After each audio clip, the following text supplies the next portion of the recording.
ayaan taadil daran tahay itaalka gabaabsi oo umuur kugu adag tahay arrin kugu cakiran yahay ubuucdiyo wadnaha iyo ooftu ay ku qalan tahay awooddaadu eber tahay awdmaan albaabadu haddaan lagu arxamihayn garab lagu ahaanhayn ma aakhira aboorkiyo lagaa celin inqaab kulul mar haddii la yisho la asiiba ruux oo aakhira la aado ciida lagu aguugo oo iilka lagu duugo assalaamu calaykum waraxmatullaahi tacaala wabarakaatuh soo dhawaada asxaabay maanta fokuskeenu wuxuu hayaa dadka Soomaalida ah iyo dhaqanka xagga naxariista ama nolol wadaaga dadka Soomaalida inta aad ku dhex nooshahay ama dhex marayso waxaad la kulmaysaa waxyaabo aad u badan oo ka tacajibiya waxaad arkaysaa qof maalqabeena hantiila ah walaalkiina kuwa jidka toogsanaya oo waxba dhaamin dadka Soomaalida inta badan waa dad goob ah oo iska ilaaliya run ahaantii toogsiga iyo waxyaabaha liita iyo sana wax kasta oo dhacana ka doorbida sharaftooda inay ilaashadaan balse dadka badkii inay toogsadaan ayaa u dhaami lahayd xayaatada ay ku sugan yihiin saadarteed maanta fokuska bal waxaan rabaa inaan saaro dadka walaalaha ah dadka isdhalay dadka wada dhashay dadka qaraabada ah ee haddana ifka inta la nool yahay aan is daryeelaynin ee dayaca iyo haraadka iyo duruufaha aan garab iska siinaynin waan hubaa dad badan oo Soomaaliya inuu fiidiyowga khuseeyo dadka kale haday rabaan waa kristaan ama dadka qof kasta oo muslim uu khuseeya laakiin dadka Soomaalida si special ayuu khuseeya saadarteed barnaamijkeenan maanta wuxuu ka hadli doonaa isaga oo isku dari doona tix iyo tiraab isku jirta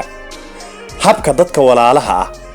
iyo dadka isdhalay iyo dadka ehelka iyo dadka qaraabada ah qaybahood dhaqaale Ilaahay siiyay ay qaybaha kale u baahan yihiin aanan garab iyo gacal midnana aan loogu yeelanaynin waxaad arkaysaa qof lugaynaya oo gaari la siinaynin loona hayo loona heri karo waxaad arkaysaa waalid meel ku daranyaysan oo ku dayacan maalinku dhintana la soo raadinayo gaari fiican lagu qaadayo waxaad arkaysaa qof walaalka oo gabadh walaasha ama wiil walaalka ama qaraabadaada oo kula dhashay oo qaraabo aad tihiin oo maanta wuxuu dhimanaya gacantaada ku jiro waxbana aadan ku falaynin haddana aadan siinaynin waayahay dhaqankii hore Soomaaliyeed ma ku jiray waxaasi waa may su'aasha saafilayo jawaabta labaad haddii waxaan aan lagu siinaynin maalinka dhimatay ee god gasho haddii lagu siinayo maxay ku tari doontaa tolo waa su'aali aniga oo baltaas tixyar ku daray bal ila dhageyso ehel iyo walaalnimo ihsaan iyo wax isu qabad aabayeel walaalnimo anficiye irsaaq bixin isir la isu kaashado waa intaan adduunkiyo ifka nolosha joognee aqligii maxaa helay ayaan taadil daran tahay itaalka gabaabsiyo umuur kugu adag tahay arrin kugu cakiran yahay ubuucdiyo wadnaha iyo ooftu ay ku qalan tahay awooddaadu eber tahay awdmaan albaabadu haddaan lagu arxamihayn garab lagu ahaanayn ma aakhira aboorkiyo lagaa celin inqaab kulul waa su'aale nicmadan gacanta lagu hayo lagu awoodo ee lagu siinaynin ma aakhira aboorkiyo lagaa celin inqaab kulul mar haddii la iisho la asiiba ruuxo aakhira la aado ciida lagu aguugo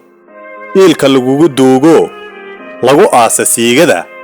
aabbo iyo hooyo ubad iyo walaalnimo ooriyadaad jeclayd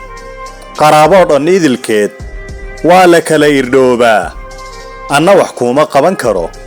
adiguna sidoo kale ee ifka intaan ku nool lahay ma isaaba yeelaa mise waan kala ahaanaa ifka intaan ku nool lahay ma isaaba yeelaa mise waynu kala ahaanaa qofba maalin buu hayaa noloshee haddii aadan qofka walaalkaa ah hooyadaa ah aabbahaa ah waalidkaa ah walaalkaa ah qaraabada ah tolkaa ah waxaad hayso aadan wax ka siinaynin adigana berri marka ay kaa ciirto xeer gooye xeer ma diiday Soomaali Maxamed hore u tiri bal meesha aad ciirsan lahayd adiga ayaa isweydiin leh halka aad ka gasho ayaa laga wada gali doonaa sidaas ayuu barnaamijkeenu ku egyahay sidaa iyo salaamu calaykum barnaamijka subscribe saara share iyo comment iyo watch dha insha Allah ta'ala lana socdo barnaamijka noocan